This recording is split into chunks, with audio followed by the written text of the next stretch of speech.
You can't afford to sit here. Move to the back where you belong. Flight attendant Karen Mitchell points aggressively toward economy class, her finger jabbing the air like a weapon. Delia Washington, 45, sits frozen in seat 1A, her boarding pass trembling slightly in her hand. Beside her, Trevor Washington, 48, instinctively leans forward to protect his wife. Karen steps closer, blocking their aisle completely. "Did you hear me? These seats are for real first-class passengers." The cabin erupts in whispers. Phones discreetly start recording. Delia's voice stays dangerously calm. "We have valid tickets for these seats." Karen laughs, a sharp, cruel sound that makes everyone wince. "Honey, I know exactly what you people can and can't afford." She has no idea she just made the biggest mistake of her career. 3 hours earlier, Delia Washington sat in the sterile conference room of the Federal Aviation Administration headquarters in Washington, D.C., reviewing a thick manila folder marked Operation Clean Skies, Confidential. "The complaints are getting worse," said Regional Administrator Lisa Thompson, sliding another stack of documents across the polished table. "We're seeing a pattern of discriminatory behavior across multiple airlines, but this one carrier keeps appearing in our reports." Delia nodded, her pen moving steadily across her notepad. As senior FAA safety inspector with 15 years of experience, she'd seen plenty of aviation industry problems, but the civil rights violations were becoming impossible to ignore. Trevor leaned back in his chair, his pilot's instincts already analyzing the data. 20 years of flight operations experience had taught him to spot systemic failures. "Look at these incident reports," he said, tapping a highlighted section. "Same flight attendant mentioned in 12 separate discrimination complaints over the past 18 months. Karen Mitchell," Lisa confirmed. "A 12-year veteran, but her recent performance reviews show concerning patterns. Multiple passengers report being questioned about their ticket validity, asked to provide credit cards as proof they belong in premium cabins." Delia's jaw tightened. She'd experienced enough workplace discrimination in her own career to recognize the coded language. And the airline's response? Standard corporate playbook. Apologize to complainants, offer travel vouchers, claim it was a misunderstanding. No actual disciplinary action. Trevor studied the flight manifest on his tablet. "So we go undercover, document everything, and see how deep this really goes." "Exactly. You'll be traveling as regular passengers on Flight 447 tomorrow morning. Premium tickets, standard booking process. If there's systematic discrimination happening, we need federal documentation to force real change." Lisa's expression grew serious. "Remember, you're not there to entrap anyone. Just observe normal operations and document any safety protocol violations or civil rights issues you witness." As they gathered their materials, Delia's phone buzzed with a text from her sister. "Have a safe flight tomorrow. First class sounds fancy." If only she knew, Delia thought, sliding the confidential files into her carry-on bag. The next morning, at the same airline's crew briefing room, Karen Mitchell was already setting the tone for her day. "I don't know what's happening with passenger screening lately," she complained to lead flight attendant Brad Stevens as they reviewed the manifest. "We're getting more and more people trying to game the system, sitting in seats they clearly can't afford." Brad shifted uncomfortably. He'd worked with Karen for 3 years and had grown increasingly concerned about her attitude toward certain passengers. "Karen, we should probably focus on safety protocols rather than making assumptions about passengers' financial situations." "Come on, Brad. You've been doing this long enough to know when something's off." Karen's voice dropped to a conspiratorial whisper. "I can spot the fraudulent upgrades from across the cabin. It's about maintaining standards." Other crew members exchanged glances.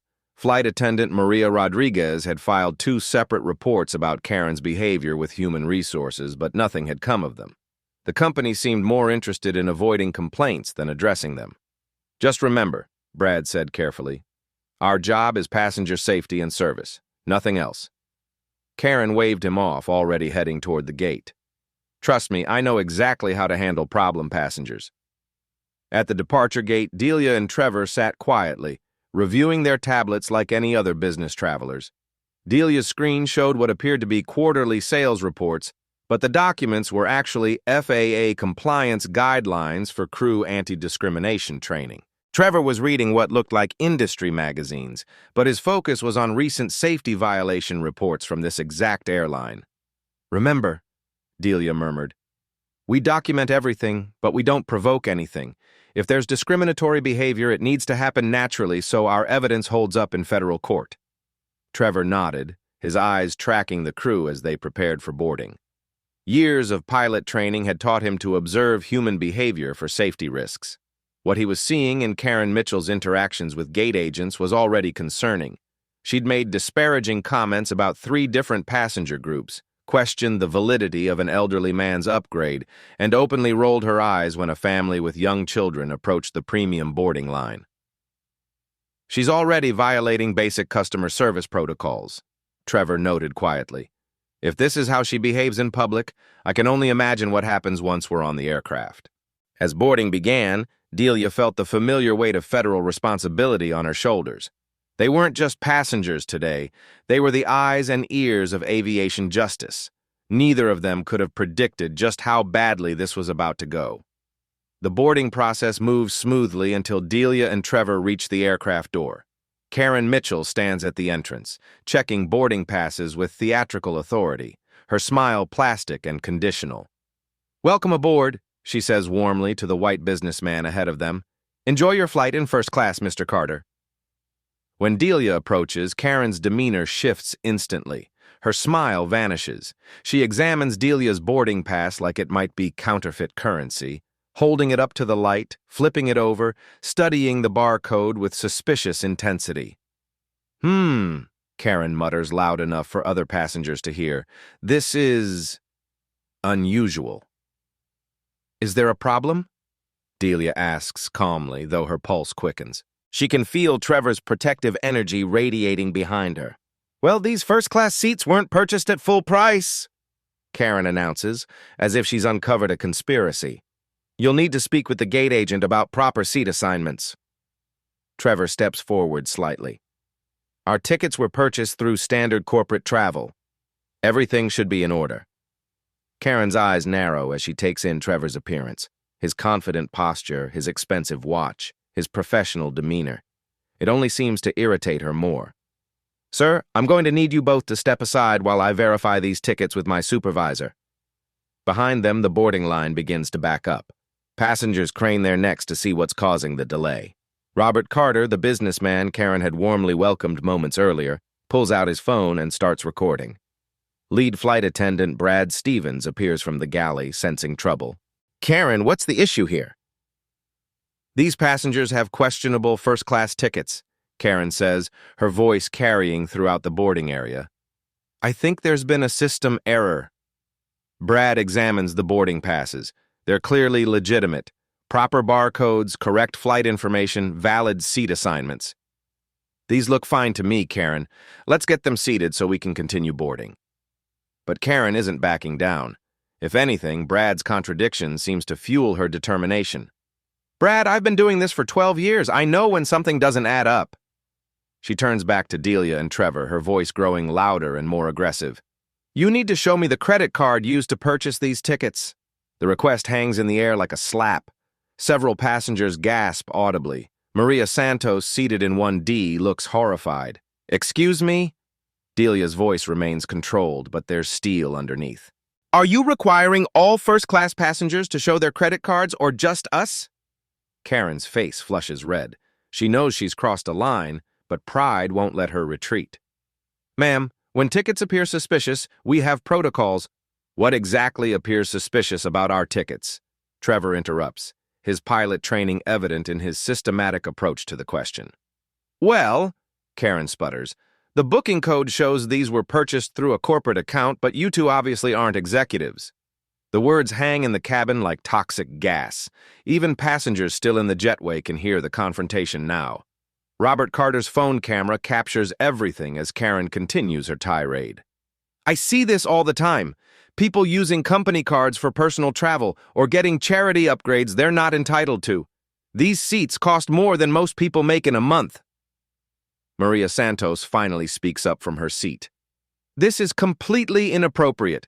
Their tickets are clearly valid." Karen whirls around. "Ma'am, I'm going to need you to stay out of this. I'm trained to spot fraudulent passengers. Fraudulent? Delia repeats, her voice dangerously quiet. What exactly makes us fraudulent? But Karen is too deep in her power trip to recognize the warning signs. Look, I'm not trying to be difficult, but when people who clearly can't afford first class show up with premium tickets, red flags go up. It's my job to protect the airline from fraud. The cabin has become a pressure cooker. Every passenger is watching, recording, witnessing history in the making.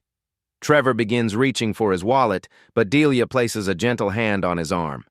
Her expression is unreadable, but there's something in her eyes that suggests she's making calculations Karen couldn't begin to understand.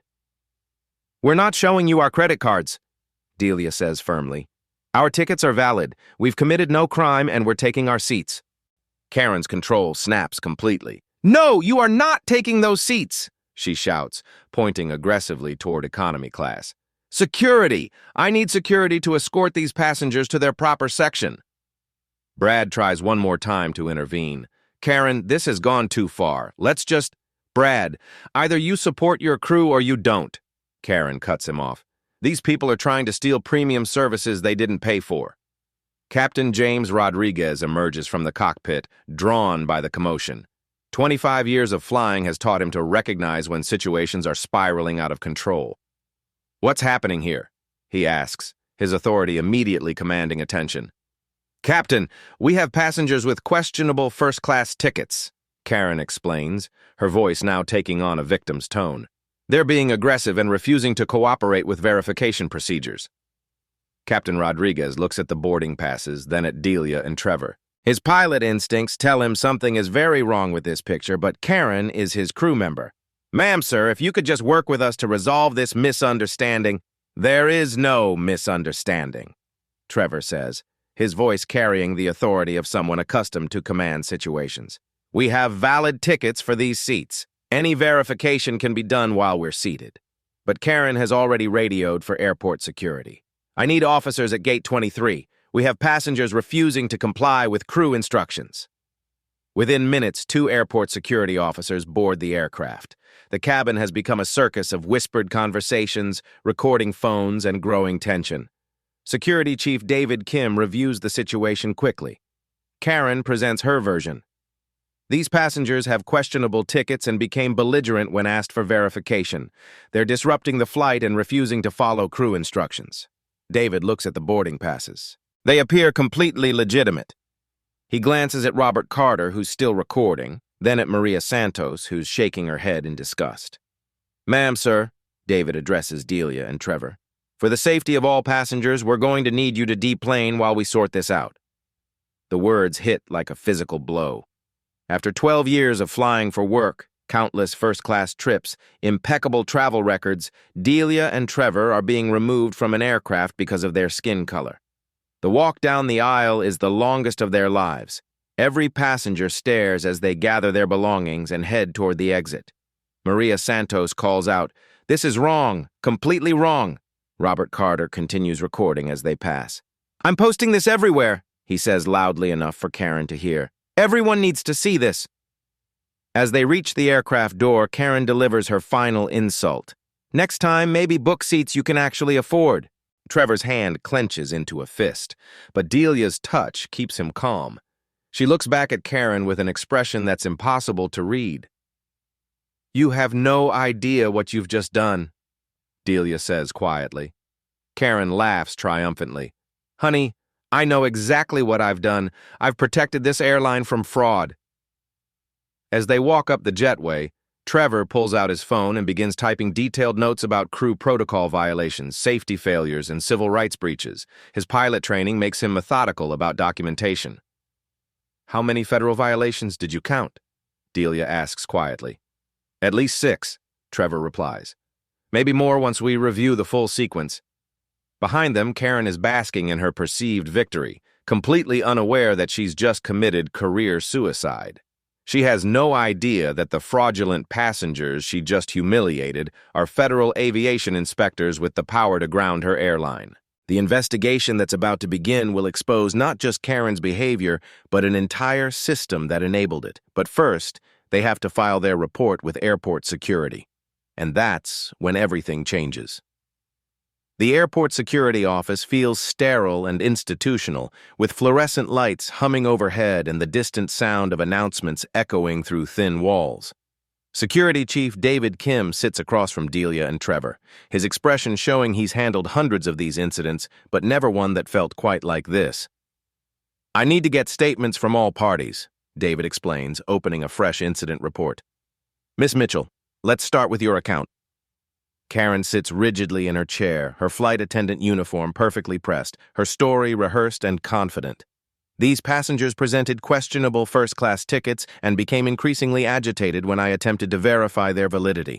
When I asked for additional identification, they became hostile and disruptive. She pauses dramatically, as if the memory is traumatic.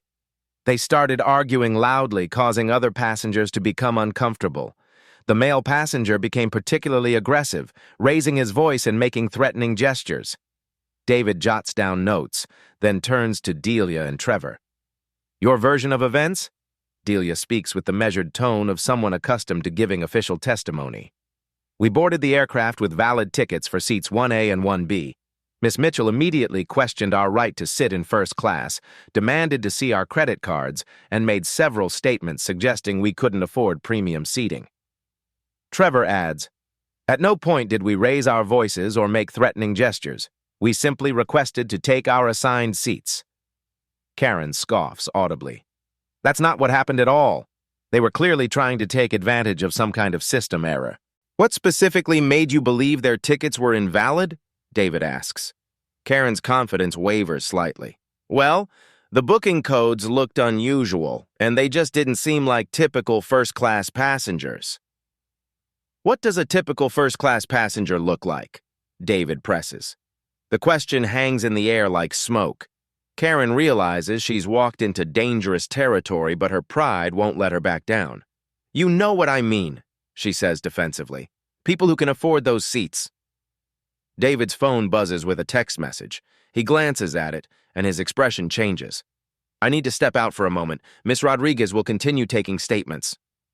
Airport manager Patricia Carter enters the room, her professional demeanor barely masking her concern. She's been with the airport for 15 years and knows that discrimination incidents can explode into federal lawsuits overnight. "I understand we have the passenger dispute?" Patricia asks, though her tone suggests she knows it's much more serious.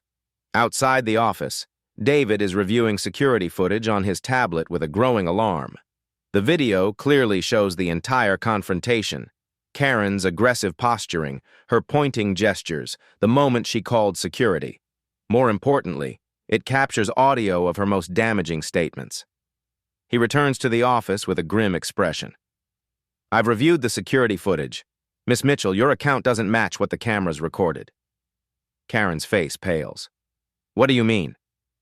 "The footage shows no aggressive behavior from these passengers. It does show you making statements about their ability to afford first-class seating and calling them fraudulent passengers." Patricia Carter pulls out her phone. She's already received 3 calls from passengers who witnessed the incident. Robert Carter has sent her the video he recorded, and it's already been shared on social media dozens of times.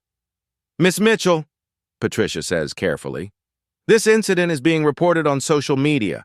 We have multiple passenger witnesses, and they're all supporting Mr. and Mrs." She pauses, realizing she doesn't have their last names. "Washington," Delia supplies. "Delia and Trevor Washington." Something flickers in Patricia's expression. A hint of recognition, perhaps, or just professional instinct, sensing that this story has more layers. Karen becomes increasingly defensive as the evidence mounts against her. "I was doing my job. I was protecting the airline from fraud. If management supported their crew instead of automatically siding with complaining passengers—" "Miss Mitchell," Patricia interrupts. "At this point, the airline is conducting its own investigation. You'll be suspended pending the outcome." "Suspended?" Karen's voice cracks. "For what? For doing my job?" "For discriminatory treatment of passengers," Patricia says bluntly. "For violating company policy regarding customer service. For creating a public relations nightmare." Meanwhile, Trevor has been quietly documenting every procedural failure he's witnessed. His notebook is filled with observations about inadequate crew training, systemic failures in complaint handling, and violations of federal aviation safety protocols. Delia watches the chaos unfold with professional detachment. She's seen this pattern before. Institutional denial followed by panicked damage control. But she also knows this is just the beginning. Patricia turns to them with the airline's standard peace offering. Mr. and Mrs. Washington, the airline would like to offer you full refunds, future travel vouchers, and an upgrade to our premium rewards program. Delia's response is measured and professional. We appreciate the gesture, but this isn't about compensation. Then what would resolve this situation? Patricia asks. Delia and Trevor exchange a glance that carries years of shared experience fighting injustice. Accountability, Delia says simply. Real accountability. Patricia nods, not understanding that she's about to discover what real accountability looks like when you discriminate against federal aviation inspectors. Patricia Carter opens a fresh incident report on her tablet, her fingers poised over the digital form. After 15 years managing airport operations, she's learned that proper documentation is the difference between a resolved complaint and a federal lawsuit. I'll need to see identification from everyone involved, she says, pulling out her reading glasses. Standard procedure for any discrimination allegation. Karen shifts nervously in her chair. The word discrimination makes her uncomfortable. It suggests she did something wrong beyond just maintaining standards. This is ridiculous, Karen mutters. I was protecting the airline's interests. Patricia ignores her, focusing on the passengers who've remained remarkably calm throughout this entire ordeal. There's something about their composure that doesn't fit the typical pattern of upset travelers. Mr. and Mrs. Washington, if I could see your driver's licenses? Delia reaches into her carry-on bag, not for a wallet, but for a leather credential case. She opens it slowly, deliberately, and places it on the table. The room falls silent. Patricia's eyes widen as she reads the gold-embossed text. Federal Aviation Administration Senior Safety Inspector. Below it, Delia's official photo and federal identification number. Oh my God, Patricia whispers. Trevor quietly produces his own credentials. Federal Aviation Administration Flight Operations Inspector. Karen's face drains of all colors. Her mouth opens and closes like a fish gasping for air, but no sound comes out. Security Chief David Kim leans forward to examine the credentials, his expression grave. 20 years in airport security, and he's never seen anything like this. Your federal aviation inspectors, Patricia says, her voice barely audible. Senior inspectors, Delia corrects gently. We were conducting an unannounced compliance inspection of this airline's operations. The implications hit everyone simultaneously. This isn't just a customer service failure or even a discrimination complaint. This is a federal civil rights violation committed against the very officials responsible for regulating the aviation industry. Karen finally finds her voice, but it comes out as a strangled whisper. You're FAA? Trevor nods grimly. 15 years with the agency for my wife, 20 for me. We specialize in cabin crew protocol compliance and safety culture assessments. Patricia's hands shake as she reaches for her phone. This is beyond her authority now. This requires immediate escalation to corporate headquarters, legal departments, and crisis management teams. I need to call CEO Harrison immediately, she says, stepping toward the door. Patricia, Delia's voice stops her. Before you make that call, you should understand what just happened on that aircraft. Delia opens her tablet and begins reading from her notes in the same professional tone she uses for congressional testimony. At approximately 8:47 a.m., Flight Attendant Mitchell initiated discriminatory treatment of federal inspectors based solely on racial profiling. She demanded financial verification not required of other passengers, made public statements questioning our economic status, and forcibly removed us from the aircraft despite valid documentation. Trevor continues the litany. She violated FAA Regulations 121.580 regarding crew member training, 49 CFR Part 1542, 209 concerning airport security discrimination, and Section 40127 of Federal Aviation Law prohibiting discrimination in air transportation. Karen's breathing becomes rapid and shallow.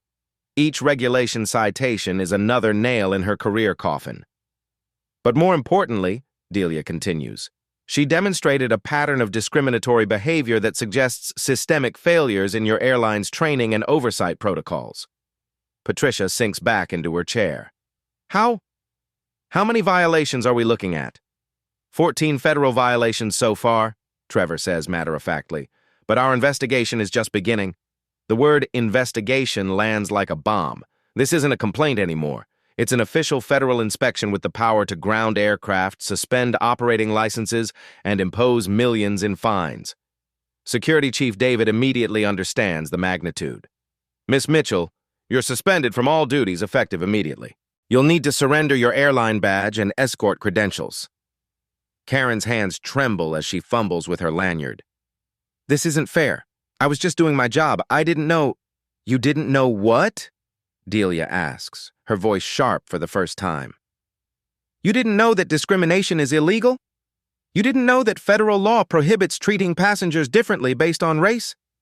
It wasn't about race, Karen stammers. Trevor pulls out his phone and plays back audio he recorded during the confrontation.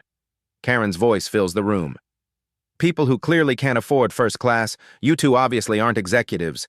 Next time, maybe book seats you can actually afford. The recordings are devastating. Every discriminatory statement, every assumption about their economic status, every coded phrase that reveals her racial bias.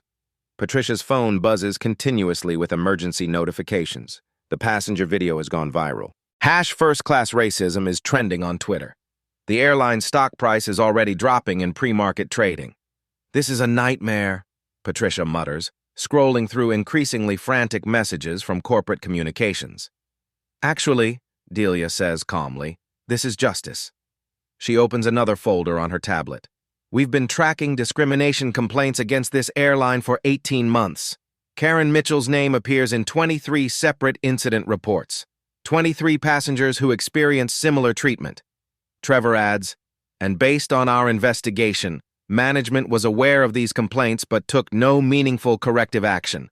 Karen's supervisor, Captain Rodriguez, appears in the doorway, summoned by the emergency calls. His face shows the expression of a man watching his career implode in real time. Captain, Delia addresses him directly, were you aware that Miss Mitchell had multiple discrimination complaints in her personnel file? Rodriguez struggles to answer. There were concerns raised about customer service issues. Customer service issues? Trevor repeats. Or civil rights violations that were systematically ignored? The room fills with the silence of institutional accountability finally arriving. Every policy that was ignored, every complaint that was dismissed, every training session that was skipped, all of it led to this moment. Patricia finally makes the call she's been dreading. Mr. Harrison, we have a situation that requires immediate attention. We have federal aviation inspectors. Yes, sir. FAA inspectors. No, sir. They were passengers who were discriminated against. Yes, sir. It's already on social media. As she speaks, her voice grows increasingly strained. CEO Michael Harrison is clearly not pleased with what he's hearing. Delia and Trevor sit quietly, watching the institutional panic unfold around them. They've seen this before. The moment when organizations realize that discrimination has consequences beyond hurt feelings. What happens now? Security Chief David asks. Delia closes her tablet with quiet finality. Now this becomes an official federal investigation into discriminatory practices in commercial aviation. The FAA will conduct a comprehensive review of this airline's training protocols, complaint handling procedures, and compliance with civil rights law. She looks directly at Karen, who's crying quietly in her chair. And Miss Mitchell will face federal charges for violating the civil rights of federal officers in the performance of their duties. The truth is finally out. The passengers who were humiliated and removed from first class weren't just any travelers. They were the federal inspectors responsible for ensuring airline safety and compliance. Justice is about to be served. Within 4 hours of the incident, emergency conference calls are ricocheting between corporate boardrooms, federal offices, and legal departments across 3 time zones. The viral video has been viewed over 2 million times, and major news networks are already reaching out for statements. At FAA Regional Headquarters, Administrator Lisa Thompson convenes an emergency response team. The secure conference room is filled with senior investigators, civil rights attorneys, and aviation safety specialists. Ladies and gentlemen, Lisa begins, her voice carrying the weight of federal authority. We have a code red situation. Two of our most senior inspectors were subjected to racial discrimination while conducting an official investigation. This is now a priority federal case. She clicks to the first slide of her presentation. Inspector Delia Washington has been with the agency for 15 years. Her safety assessments have grounded dangerous aircraft and saved countless lives. Inspector Trevor Washington spent 12 years as a commercial pilot before joining FAA investigations. They are among our most respected professionals. The room watches security footage from the airport, then passenger video from inside the aircraft. The evidence is overwhelming and damning. Deputy Administrator Michael Carter, no relation to the passenger Robert Carter, speaks up. "What's our legal exposure here?" "Substantial," replies Chief Counsel Sandra Martinez. "We're looking at federal civil rights violations, aviation safety violations, and potential criminal charges. But more importantly, this exposes systematic discrimination that could affect every airline's operating license." Meanwhile, at airline headquarters, CEO Michael Harrison paces his corner office like a caged animal. His phone hasn't stopped ringing since the story broke. The board of directors, major investors, and the company's insurance carriers all want immediate answers. His chief legal officer, David Park, spreads documents across the conference table. "Michael, this is worse than we initially thought. I've reviewed Karen Mitchell's personnel file. 23 discrimination complaints in 5 years, and we have documentation showing management was aware of the pattern." Harrison's face reddens. "Why wasn't she terminated years ago?" "Because HR treated each incident as isolated customer service issues.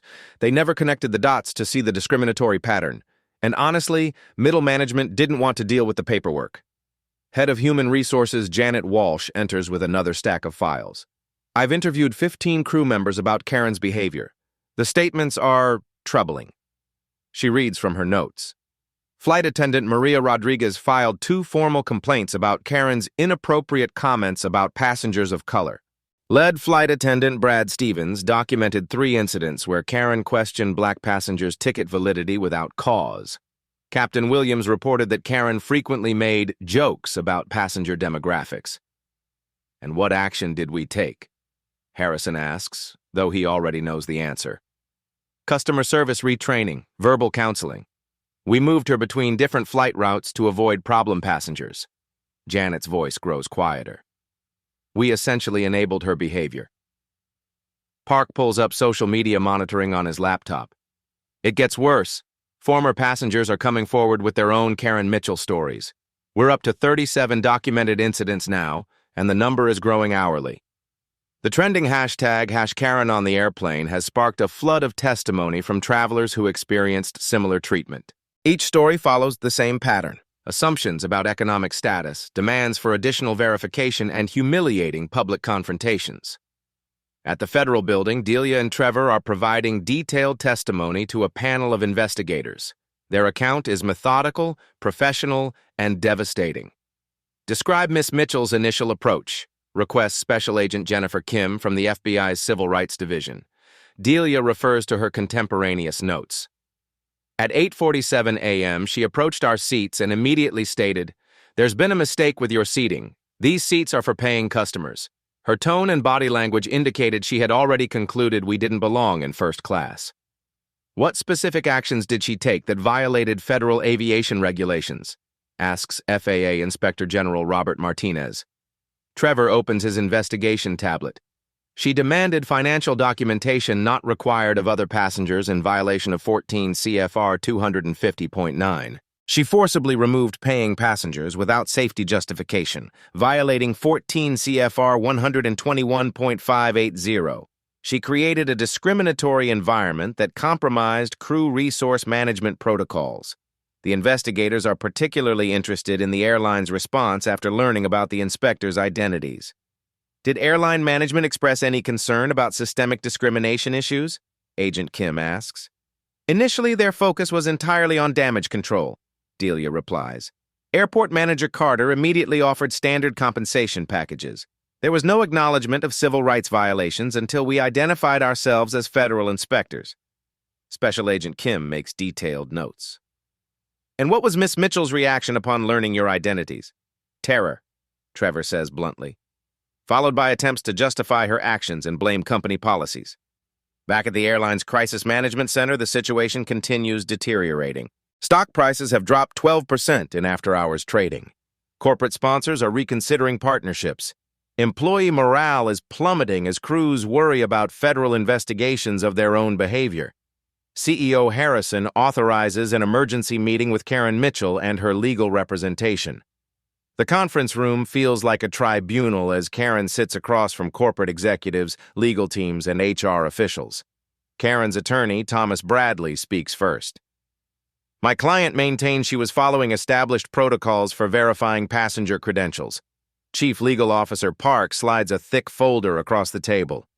Mr. Bradley, these are federal aviation regulations regarding passenger treatment. Please show me which protocol authorizes racial profiling. Bradley's confidence falters as he reviews the documentation. My client's actions weren't based on race. They were based on legitimate security concerns. What security concerns? Park presses. 2 passengers with valid tickets, proper identification, and no history of aviation violations? Karen finally speaks, her voice barely above a whisper.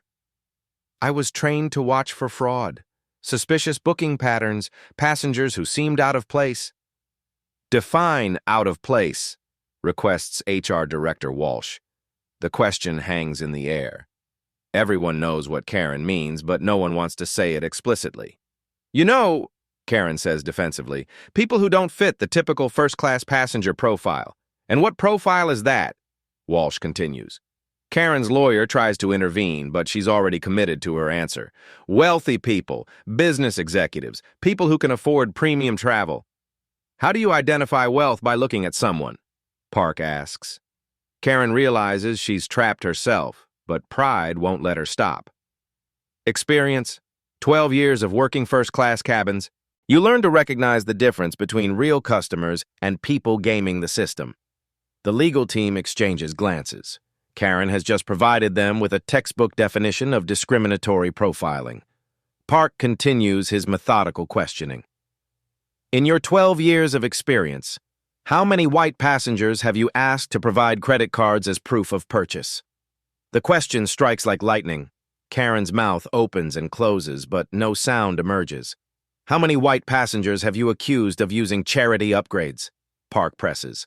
I treat all passengers the same. We have statements from 43 passengers who disagree. Walsh interrupts, reading from her tablet. 43 passengers of color who report discriminatory treatment, 0 complaints from white passengers about verification demands. The confrontation reaches its climax when Park plays audio recordings from the aircraft incident. Karen's voice fills the room with damning clarity. People who clearly can't afford first class. You two obviously aren't executives. The welfare section is in the back. Miss Mitchell, Park says with prosecutorial precision, you humiliated federal aviation inspectors in front of 60 witnesses because of their race. You violated their civil rights, damaged this company's reputation, and triggered a federal investigation that could cost us our operating license. Karen breaks down completely. I didn't know they were inspectors. If you had known what? Park interrupts. Is discrimination illegal? That federal law applies to everyone regardless of their job title? Her attorney finally succeeds in stopping her testimony, but the damage is irreversible. Every word has been recorded, every admission documented. CEO Harrison delivers the inevitable verdict. Miss Mitchell, your employment is terminated immediately for cause. You're banned from airline property and will be reported to industry databases to prevent future employment with any carrier. But Karen's personal consequences are just the beginning.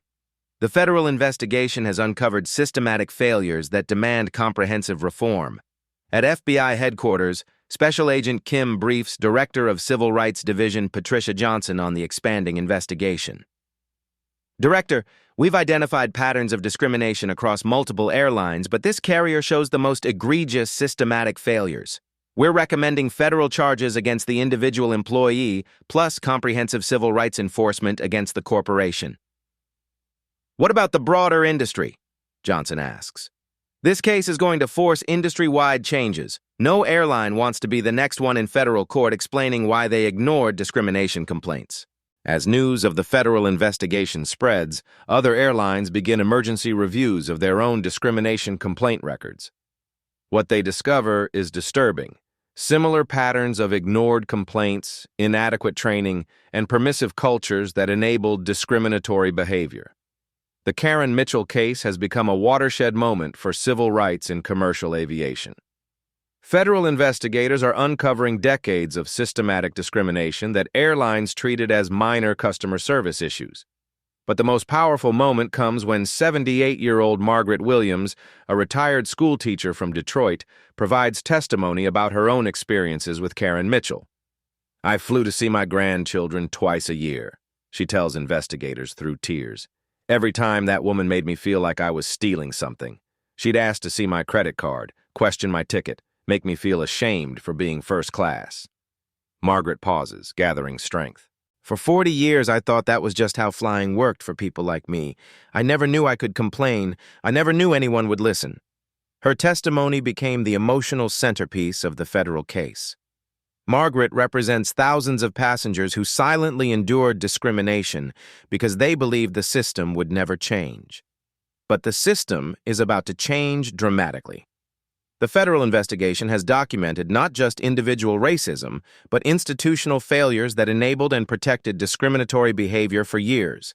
The consequences will reshape the entire aviation industry's approach to civil rights compliance. Justice is no longer just coming. It's arrived with the full force of federal law enforcement. 6 months after that fateful morning flight, the federal district courthouse in Washington, D.C. buzzes with media attention and public interest. Today marks the culmination of the most significant civil rights case in aviation history. Judge Patricia Williams, no relation to passenger Margaret Williams, calls the packed courtroom to order. Representatives from major airlines, civil rights organizations, and aviation industry groups fill every available seat. "We are here today for the final hearing in the matter of Washington v. Skyline Airlines and Mitchell," Judge Williams announces. "This case has revealed systematic discrimination that demands comprehensive judicial response." At the plaintiff's table, Delia and Trevor sit with Department of Justice attorneys who have spent months building an airtight case. At the defense table, Skyline Airlines' legal team looks defeated, surrounded by boxes of damaging evidence they cannot refute. Karen Mitchell is notably absent. She pled guilty to federal civil rights violations 3 weeks earlier, accepting a plea agreement that includes permanent banishment from the aviation industry and 2 years of community service with civil rights organizations. Judge Williams reviews the findings with methodical precision.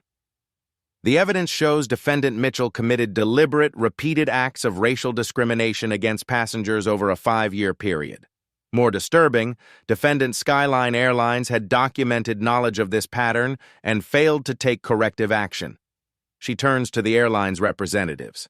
"CEO Harrison, your company received 47 formal discrimination complaints about Ms. Mitchell. Your response was customer service training and route reassignments. You enabled discriminatory behavior through institutional negligence." Harrison stands, his voice strained. "Your Honor, the airline accepts full responsibility for these failures. We have implemented comprehensive reforms." "Mr. Harrison," Judge Williams interrupts, "your reforms were prompted by federal investigation, not corporate conscience. This court will ensure lasting change through judicial enforcement." The judge announces the penalties with devastating precision. Skyline Airlines will pay $2.3 million in federal civil rights fines, the largest such penalty in aviation history. An additional $850,000 victim compensation fund will provide restitution to affected passengers. The courtroom stirs as the financial implications sink in. But Judge Williams isn't finished. Furthermore, Skyline Airlines will operate under federal civil rights monitoring for 24 months. Quarterly FAA inspections will assess compliance with anti-discrimination protocols. Any future violations will result in immediate license suspension. She continues with operational requirements that will transform the airline industry. All crew members will complete 40 hours of federal civil rights training annually.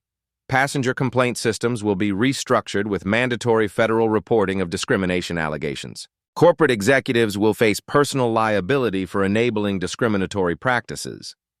At the witness table, Delia rises to deliver her victim impact statement. Her voice carries the authority of someone who has dedicated her career to aviation safety and civil rights. Your Honor, this case represents more than individual discrimination. It exposes systematic failures that compromise aviation safety.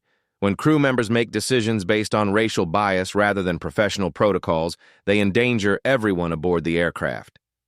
She gestures toward the gallery where Margaret Williams and other victims sit with quiet dignity. These passengers deserve more than compensation. They deserve an aviation industry that values civil rights as much as operational profits. They deserve crews trained to serve all passengers with equal professionalism and respect. Judge Williams nods approvingly. Inspector Washington, your testimony highlights the intersection between civil rights and public safety. This court recognizes that discrimination isn't just morally wrong, it's operationally dangerous. The judge's final announcement sends shockwaves through the aviation industry. This court orders the Federal Aviation Administration to establish new civil rights enforcement protocols for all commercial carriers. Discrimination complaints will trigger mandatory federal investigations. Airlines that fail to address systematic bias will face license revocation. As the gavel falls, the implications ripple beyond the courtroom. Within hours, 12 major airlines announce voluntary adoption of Skyline's court-mandated reforms. Industry executives recognize that proactive compliance is cheaper than federal enforcement. At Skyline Airlines headquarters, the transformation is already visible. Brad Stevens, promoted to Director of Diversity and Inclusion, oversees comprehensive crew retraining programs. Captain Rodriguez, now Chief Safety Culture Officer, ensures that civil rights compliance is integrated into all operational procedures. The Victim Compensation Program has distributed funds to 63 passengers who experienced discrimination. Margaret Williams used her settlement to establish a scholarship fund for young people pursuing careers in transportation equity. But perhaps the most significant change is cultural. Airport Security Chief David Kim reports a 340% increase in passengers reporting discriminatory treatment. People aren't accepting discrimination silently anymore, he explains. They know their rights and expect airlines to respect them. The case has established legal precedent that extends far beyond aviation. Transportation companies across all industries are reviewing their civil rights compliance, recognizing that discrimination carries federal consequences.